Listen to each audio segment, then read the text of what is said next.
Middle east में चल रहा ईरान और इजराइल का कॉन्फ्लिक्ट अब सिर्फ दो देशों की लड़ाई नहीं रह गया है। इसके पीछे दुनिया की कई बड़ी पावर्स और स्ट्रैटेजिक अलायंसेस खड़े हैं। आज हम समझेंगे कि आखिर कौन कौन से देश ईरान और इजराइल को सपोर्ट कर रहे हैं और इसके पीछे उनकी असली वजह क्या है। नमस्कार दोस्तों, आप देख रहे हैं नेटिक्स अनकवर्ड। इस चैनल पर हम दुनिया की बड़ी जियोपॉलिटिकल घटनाओं, इंटरनेशनल कॉन्फ्लिक्ट्स और ग्लोबल पावर पॉलिटिक्स को गहराई से और आसान भाषा में समझते हैं। अगर आपको ऐसी डिटेल्ड डॉक्यूमेंट्री स्टाइल वीडियोस पसंद आती हैं, तो चैनल को सब्सक्राइब जरूर कीजिए ताकि आप दुनिया की सबसे बड़ी खबरों के पीछे छुपी असली कहानी जान सकें। ईरान इजराइल राइवलरी और ग्लोबल इंटरेस्ट। ईरान और इजराइल के बीच दुश्मनी कई दशकों पुरानी है, लेकिन पिछले कुछ सालों में यह तनाव पहले से कहीं ज्यादा बढ़ गया है। इजराइल मिडल ईस्ट में एक टेक्नोलॉजिकली एडवांस्ड मिलिट्री पावर माना जाता है, जबकि ईरान खुद को रीजनल रेजिस्टेंस पावर के रूप में प्रस्तुत करता है। इस राइवलरी ने पूरे मिडल ईस्ट को दो अलग अलग कैंप्स में बांट दिया है। आज कई देशों ने सीधे या इनडायरेक्टली किसी एक साइड को सपोर्ट करना शुरू कर दिया है। यह सपोर्ट सिर्फ फ्रेंडशिप या आइडियोलॉजी की वजह से नहीं है, बल्कि इसके पीछे strategic interests, security concerns, energy politics और ग्लोबल पावर बैलेंस जैसे कई कॉम्प्लेक्स फैक्टर्स काम करते हैं। यूनाइटेड स्टेट्स का इजराइल को मजबूत सपोर्ट। अगर इजराइल के सबसे बड़े सपोर्टर की बात की जाए तो सबसे पहले नाम यूनाइटेड स्टेट्स का आता है। अमेरिका पिछले कई दशकों से इजराइल का सबसे मजबूत मिलिट्री और डिप्लोमेटिक अलाय रहा है। हर साल अमेरिका इजराइल को बिलियंस ऑफ डॉलर्स की मिलिट्री एड देता है और उसे advanced defence systems, intelligence sharing और डिप्लोमेटिक प्रोटेक्शन भी प्रदान करता है। इसके पीछे सबसे बड़ा कारण स्ट्रैटेजिक इंटरेस्ट है। Middle east global oil supply के लिए बेहद महत्वपूर्ण रीजन है और अमेरिका चाहता है कि यहाँ उसका इन्फ्लुएंस मजबूत बना रहे। इजराइल इस रीजन में अमेरिका के लिए एक रिलायबल स्ट्रैटेजिक पार्टनर की तरह काम करता है। इसके अलावा पॉलिटिकल अलायंसेस और डोमेस्टिक पॉलिटिक्स भी इस सपोर्ट को मजबूत बनाते हैं। वेस्टर्न यूरोप का इजराइल के साथ अलाइनमेंट। अमेरिका के अलावा कई यूरोपियन कंट्रीज भी इजराइल को डिप्लोमेटिक और पॉलिटिकल सपोर्ट देती हैं। इनमें यूनाइटेड किंगडम, जर्मनी और फ्रांस जैसे देश शामिल हैं। इन देशों का मानना है कि इजराइल मिडल ईस्ट में स्टेबिलिटी बनाए रखने के लिए एक महत्वपूर्ण पार्टनर है। खासकर जर्मनी के लिए इजराइल की सिक्योरिटी एक हिस्टोरिकल रिस्पॉन्सिबिलिटी भी मानी जाती है, क्योंकि वर्ल्ड वॉर 2 के दौरान हॉलोकॉस्ट में लाखों यहूदियों की मौत हुई थी। इस ऐतिहासिक पृष्ठभूमि की वजह से जर्मनी अक्सर इजराइल की सिक्योरिटी कंसर्न्स को गंभीरता से लेता है। फ्रांस और यूनाइटेड किंगडम भी रीजनल सिक्योरिटी कोऑपरेशन और पॉलिटिकल अलायंसेस के कारण इजराइल के साथ स्ट्रॉन्ग रिलेशंस बनाए रखते हैं। इंडिया और इजराइल की स्ट्रैटेजिक पार्टनरशिप। इंडिया की फॉरेन पॉलिसी ट्रेडिशनली बैलेंस्ड रही है और वह मिडल ईस्ट के कॉन्फ्लिक्ट्स में न्यूट्रल स्टांस बनाए रखने की कोशिश करता है। इसके बावजूद इंडिया और इजराइल के बीच डिफेंस कोऑपरेशन काफी मजबूत है। पिछले कुछ वर्षों में इजराइल भारत के सबसे महत्वपूर्ण डिफेंस पार्टनर्स में से एक बन गया है। इंडिया इजराइल से advanced drones, missile defence systems और सर्वेलेंस टेक्नोलॉजी खरीदता है। इसके अलावा एग्रीकल्चर टेक्नोलॉजी, वाटर मैनेजमेंट और साइबर सिक्योरिटी जैसे क्षेत्रों में भी दोनों देशों के बीच सहयोग देखा गया है। इसलिए भले ही इंडिया ऑफिशियली न्यूट्रल पोजीशन रखता हो, लेकिन स्ट्रैटेजिक पार्टनरशिप के कारण इजराइल के साथ उसके रिलेशंस काफी मजबूत हैं। रशिया का ईरान के साथ स्ट्रैटेजिक रिलेशन। दूसरी तरफ अगर ईरान के सपोर्टर्स की बात करें तो रशिया एक महत्वपूर्ण पार्टनर के रूप में सामने आता है। रशिया और ईरान के बीच पिछले कुछ वर्षों में मिलिट्री, इकोनॉमिक और पॉलिटिकल कोऑपरेशन काफी बढ़ा है। दोनों देश कई रीजनल कॉन्फ्लिक्ट्स में एक दूसरे के साथ स्ट्रैटेजिक कोऑर्डिनेशन करते हुए दिखाई देते हैं।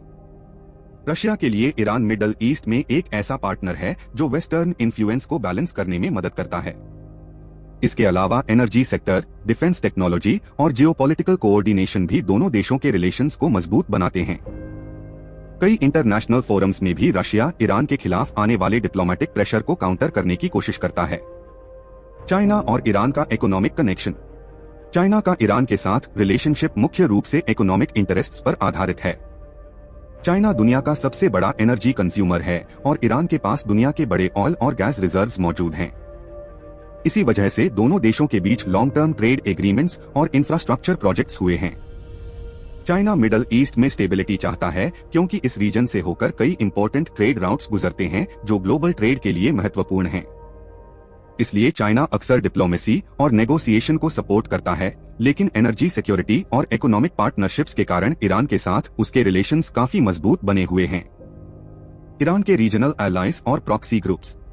ईरान का इन्फ्लुएंस सिर्फ गवर्नमेंट्स तक सीमित नहीं है, बल्कि कई रीजनल ऑर्गेनाइजेशंस भी उसके अलायंस माने जाते हैं। मिडल ईस्ट में कुछ पावरफुल ग्रुप्स ऐसे हैं जो ईरान के साथ आइडियोलॉजिकल और स्ट्रैटेजिक कनेक्शन रखते हैं। इनमें लेबनान का हिजबुल्लाह, गाजा का हमास और यमन के हाउथिस जैसे ग्रुप्स शामिल हैं। ये ऑर्गेनाइजेशंस कई बार इजराइल के खिलाफ मिलिट्री एक्शंस में शामिल रही हैं और रीजनल कॉन्फ्लिक्ट्स में उनकी महत्वपूर्ण भूमिका देखी गई है। इन अलायंसेस के जरिए ईरान मिडल ईस्ट में अपना इन्फ्लुएंस बनाए रखने की कोशिश करता है और यह स्ट्रैटेजी उसकी रीजनल जियोपॉलिटिक्स का एक महत्वपूर्ण हिस्सा बन चुकी है। अरब कंट्रीज की डिवाइडेड पॉलिटिक्स। मिडल ईस्ट के अरब कंट्रीज भी इस कॉन्फ्लिक्ट में एकजुट नहीं हैं। कुछ देशों ने पिछले कुछ वर्षों में इजराइल के साथ डिप्लोमेटिक रिलेशंस स्थापित किए हैं, जबकि कुछ देश अभी भी इजराइल के खिलाफ स्ट्रॉन्ग पॉलिटिकल स्टांस रखते हैं। यूनाइटेड अरब एमिरेट्स और बहरीन जैसे देशों ने इजराइल के साथ रिलेशंस नॉर्मलाइज किए हैं। दूसरी तरफ कुछ कंट्रीज ईरान के रीजनल इन्फ्लुएंस को थ्रेट के रूप में देखती हैं और इसलिए वे इनडायरेक्ट कोऑपरेशन के जरिए इजराइल के करीब आते दिखाई देते हैं। इस वजह से मिडल ईस्ट की पॉलिटिक्स बहुत कॉम्प्लेक्स हो गई है, जहां हर कंट्री अपने नेशनल इंटरेस्ट्स के अनुसार अलायंसेस बना रही है। एनर्जी पॉलिटिक्स और global economy. Iran Israel conflict को समझने के लिए एनर्जी पॉलिटिक्स को समझना भी जरूरी है। मिडल ईस्ट दुनिया के सबसे बड़े ऑयल प्रोड्यूसिंग रीजन्स में से एक है और ग्लोबल इकोनॉमी काफी हद तक इस रीजन की एनर्जी सप्लाई पर निर्भर करती है। अगर इस रीजन में इंस्टेबिलिटी बढ़ती है तो ऑयल प्राइसेस अचानक बढ़ सकते हैं और ग्लोबल ट्रेड राउट्स भी प्रभावित हो सकते हैं। इसलिए कई कंट्रीज इस कॉन्फ्लिक्ट को सिर्फ पॉलिटिकल इशू नहीं बल्कि इकोनॉमिक सिक्योरिटी के नजरिए से भी देखती हैं। ग्लोबल पावर बैलेंस की बड़ी रणनीति। आज की दुनिया में जियोपॉलिटिक्स अक्सर अलायंसेस और पावर ब्लॉक्स के आसपास घूमती है। एक तरफ वेस्टर्न कंट्रीज का अलायंस है जिसमें अमेरिका और उसके यूरोपियन पार्टनर्स शामिल हैं। दूसरी तरफ कुछ कंट्रीज वेस्टर्न डोमिनेंस को बैलेंस करने की कोशिश कर रही हैं, जिनमें रशिया और चाइना जैसे पावर्स शामिल हैं। ईरान कई बार इस ब्रॉडर ग्लोबल पावर कंपटीशन का हिस्सा बन जाता है। यही वजह है कि ईरान इजराइल कॉन्फ्लिक्ट सिर्फ रीजनल डिस्प्यूट नहीं बल्कि ग्लोबल पावर पॉलिटिक्स का भी एक हिस्सा बन चुका है। दोस्तों, ईरान और इजराइल का कॉन्फ्लिक्ट सिर्फ दो देशों की दुश्मनी नहीं है, बल्कि इसके पीछे ग्लोबल अलायंसेस, एनर्जी इंटरेस्ट्स और जियोपॉलिटिक्स की एक बहुत बड़ी कहानी छुपी हुई है। दुनिया के कई बड़े देश अपने अपने स्ट्रैटेजिक इंटरेस्ट्स के हिसाब से किसी एक साइड के करीब दिखाई देते हैं।